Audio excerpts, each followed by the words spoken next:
এক বনে ছিল এক শক্তিশালী রাজা বাঘ। সবাই তাকে জঙ্গলের রাজা বলে ডাকত।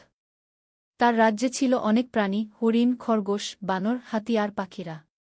কিন্তু রাজা বাঘের সবচেয়ে কাছের মানুষ ছিল তার মন্ত্রী, এক চালাক শিয়াল।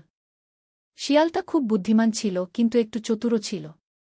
সে সবসময় নিজের লাভের কথা ভাবত। রাজা বাঘ তাকে খুব বিশ্বাস করত।